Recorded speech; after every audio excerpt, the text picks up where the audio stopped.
안녕하세요. 브레인테크 강사 이승훈입니다. 이번에는 마이크가 없어서 소리가 잘 들릴지 모르겠어요.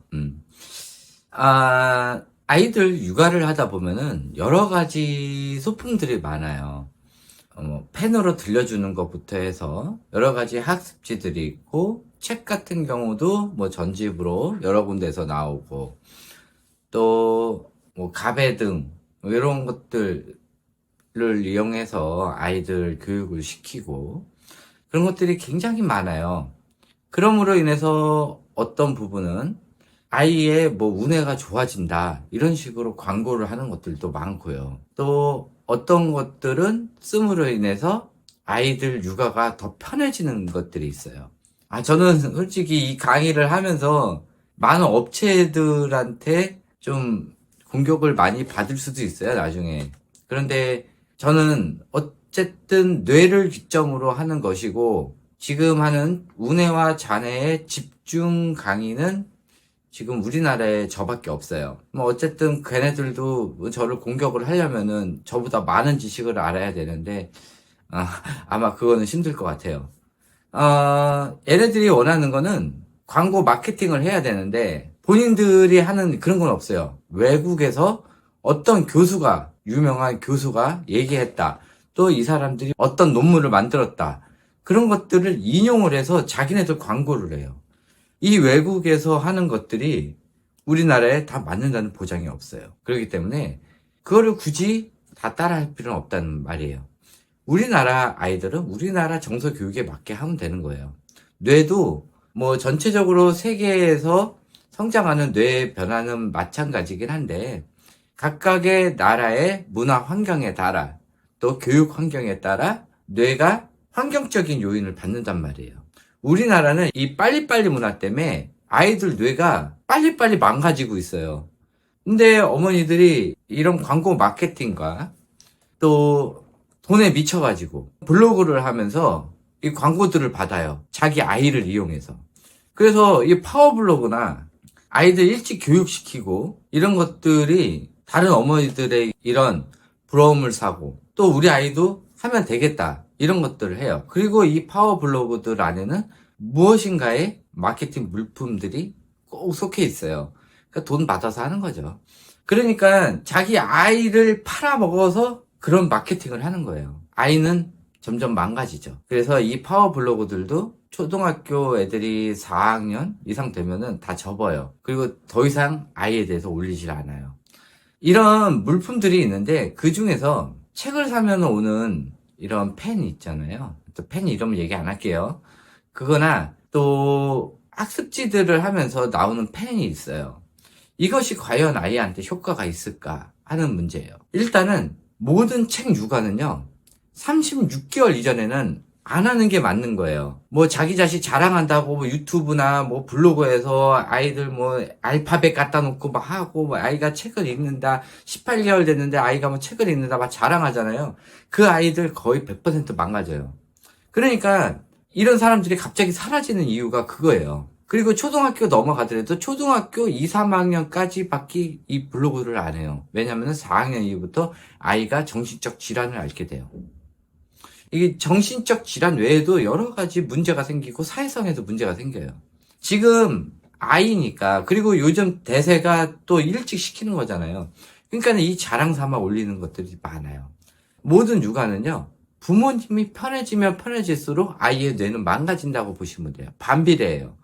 부모님들이 힘들게 아이를 교육을 시키는데, 그 교육을 시키라는 게 아이들 앉아가지고 책 읽히고 영어 가르치고 한글 가르치고 연상 가르치고 그게 아니에요. 그거는 몽땅 다 좌뇌 교육이에요.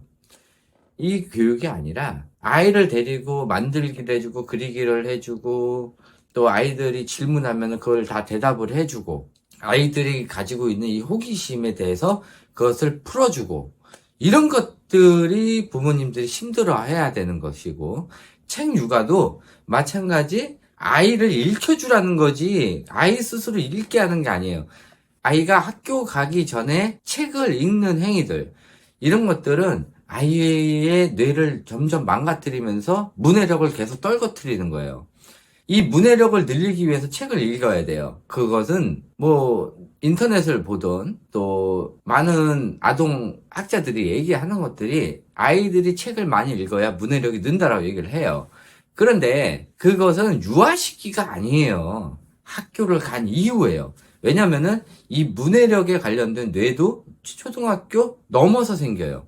그렇기 때문에 학교 간 이후에 이 문해력을 넓혀주는 이 베르니케 영역이 활성화됐을 때 그때 책을 많이 읽혀주고 한자를 그때 시키면은 아이들의 이해하는 능력이 늘게 돼요. 그런데 어린 시기 아이를 독서를 시키고 또 아이 스스로 책을 많이 읽게끔 해주고 이런 만들기나 그리기 등이 운해 활동을 안 하게 되면은 아이들이 이기주의, 개인주의로 자라게 되고 남의 말을 듣는 것보다 본인 얘기를 더 많이 하게 돼요. 그러므로 인해 가지고 학교에 가서 문장을 읽을 때도 이게 무슨 뜻인지 모르게 되는 거예요. 문해력이 늘리게 되려면은 다른 사람 말을 많이 들어야 돼요. 그런데 자기 주장이 강해져요. 그러므로 학교를 갔을 때 이게 같이 겹치게 되는 거예요. 그래서 문장을 읽어도 무슨 뜻인지 몰라요. 그러면서 자기 할 말은 많이 해요. 자기 합리화도 많이 하고요.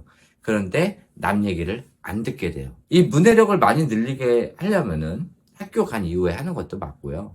이 펜 종류 쓰는 것도 36개월 이전에는 웬만하면 책 육아를 하지 마세요. 이 굉장히 안 좋아요. 36개월 이전에는 아이들의 인지 발달, 사회 발달, 감각 발달을 해요. 이때는 뇌가 급속도로 자라는 그 상태이기 때문에 그때는 책 육아를 절대 하시면 안 되고 제2외국어도 절대 들어가시면 안 돼요. 이때 제2외국어가 들어가고 책 육아를 한다고 강제적으로 하다가 아이가 책을 읽게 됐다. 그러면은 그때부터 아이들 지능이 떨어져요. 겉으로 보기에는 아이가 굉장히 지능이 성장하는 것처럼 보이겠지만은 실질적으로 아이의 지능 발달이 굉장히 안 좋아지고 특히 운의 발달이 안 좋아져요. 운에는 아이가 6살, 7살, 원래는 만 7세까지예요. 근데 우리나라는 조기 교육으로 7살 정도까지밖에 성장을 안 해요. 그러니까는 3살, 4살, 5, 6, 7, 딱 5년이에요. 5년 이후에 운에는 발달을 안 해요. 5년 사이에 발달된 그 뇌 가지고 평생 살게 되는 거예요. 그런데 그때도 좌뇌 교육을 하느라고 운의 발달 안 시켜요. 그러면은 이런 질문이 들어와요. 좌뇌 교육 하면서 운의 발달 시키면 되지 않냐? 근데 그게 안 되는 게 운의 발달을 할 수 있는 그 시기 안에 좌뇌 발달에 쏟기 때문에 그 시간도 줄어들게 되고 좌뇌는 쉬운 뇌예요. 운에는 어려운 뇌예요. 그래서 좌뇌는 쉽게 얻을 수 있는 지식, 책으로 얻을 수 있는 거고요. 운에는 생각을 해가면서 어떤 것을 경험해가면서 힘들게 얻어야 되는 정보예요.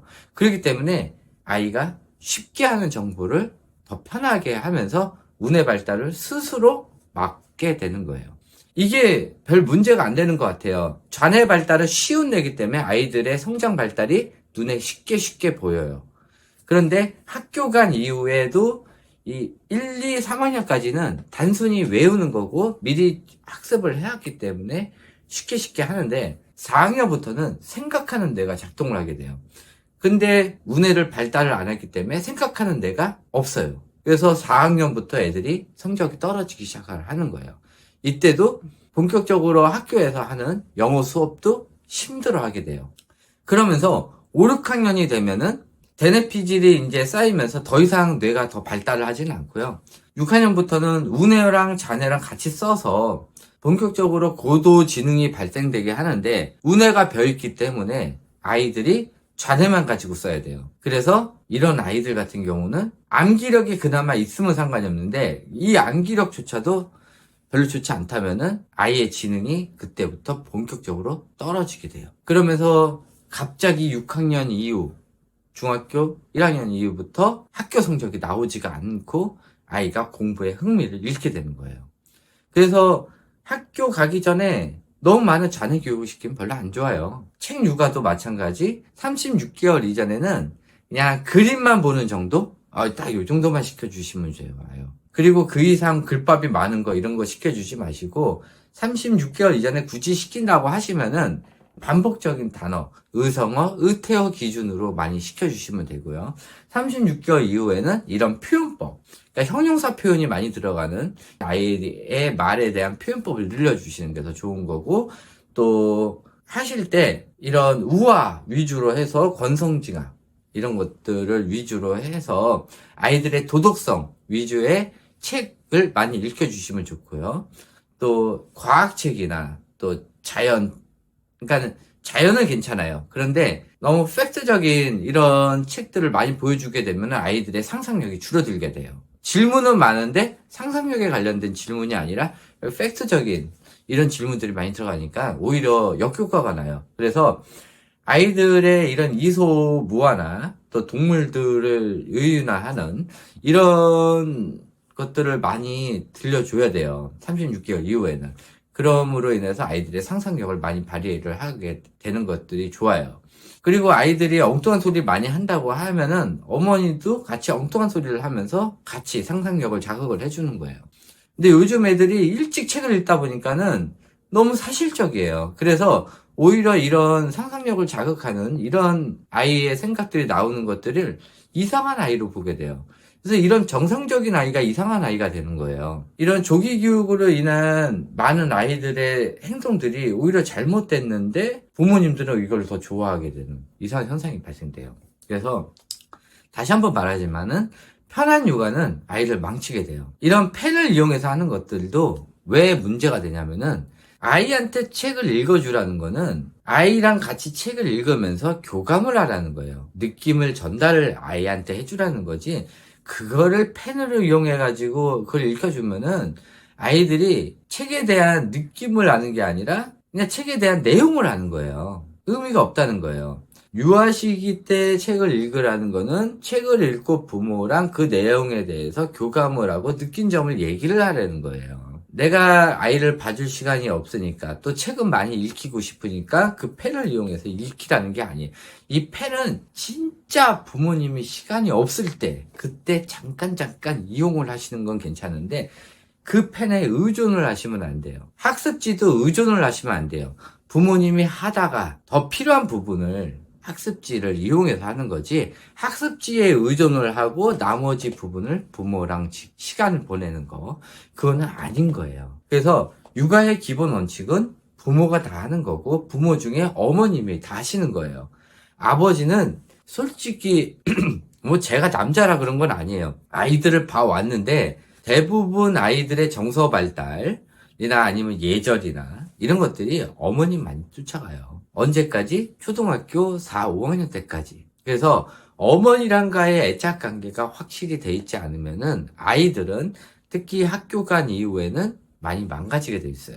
그래서 아버지의 역할은 잠깐 시간 날 때 아이랑 놀아주고 또 집에 와서 어머니가 교육하려고 하는 거에 반대적인 행동 하지 말고 또 집에 와서 어머님하고 아이 보는 앞에서 싸우지 좀 말고 화목한 가정을 이루고 또 소리 지르지 말고 아이한테 너무 강압적으로 하지 말고 이 정도만 해줘도 돼요. 그러니까는 이렇게 불란사는 행위만 안 하면 돼요. 그러면은 이제 고맙다고 해주시면 돼요. 그러니까는 이런 정상적인 육아 교육을 하는데 아이를 교육하고 있는데 뭐 와서 뭐 안아준다든지 그러면 안 되는 거예요. 일단은 전적인 교육은 어머니한테 맡기고 아버님은 차라리 그냥 방에 들어가시는 게 좋아요. 그래서 어머님이 교육을 시키는데 아버님 같은 경우 마음 아프다고 그걸 안아주거나 그러면은 아이가 서열 바뀌게 돼요. 그러면서 두 부모를 다 우습게 보는 이상 현상이 발생돼요. 특히 할머니, 할아버지들 뭐 너무 오냐오냐 해주다 보면은 서열 체계가 다 뒤바뀌면서 이 아이가 서열 맨 위로 올라가게 되고 나머지 사람들을 다 서열 밑으로 놓게 돼요. 그래서 너무 오냐오냐 하는 것도 굉장히 나쁜 거예요. 뭐 펜 얘기하다가 여기까지 왔는데 하여튼 이 펜은 의존을 하지 마세요. 그리고 책 육아의 기본은 36개월 전에는 하지 말고 36개월 이후에 하는데 펜에 의존하지 말고 항상 부모님이 읽어주고 언제까지 학교 가기 전까지 일하는 때까지 읽어주셔도 좋아요. 그렇게 해주시고 그거에 대해서 항상 책을 읽고 느낌 교환을 하라는 거예요. 항상 즐겁게 읽고 또 말 톤도 바꿔가면서 재밌게 이렇게 읽어주라는 거예요. 하여튼 이 펜에 대해서 얘기를 했는데 펜에 대해서 36개월 전에 썼다가 아이들이 예민한 기질일 때 그 기계음에 나쁜 영향을 미칠 수도 있어요. 그래서 36개월 이전에 잘못 쓰게 되면은 이 기계음이나 예민한 이 청각 자극에 아이들이 이상 행동을 보일 수도 있어요. 그래서 36개월 이전에는 웬만하면 쓰지 마시고요. 36개월 이전에도 의존하지 마시고 어쩌다가 한 번씩 들려주시는 건 좋은데 웬만하면은 부모님이 읽어주시는 게 더 좋아요. 그래서 펜은 웬만하면 안 쓰시는 게 좋아요. 학습지에서 나오는 그 펜조차도 안 쓰시는 게 좋아요. 왜냐? 아이가 글씨는 못 읽는데 더 많은 교육을 시키기 위한 자녀 교육 프로그램이거든요. 그래서 안 쓰시는 게 더 좋아요. 웬만하면은 학습지도 선생님이 가고 난 다음에 어머님이랑 같이 해주시는 게 더 좋은 거예요. 녹화만 하면 이렇게 시간이 오래오래 되네요. 이게 버릇인가 봐요, 이제.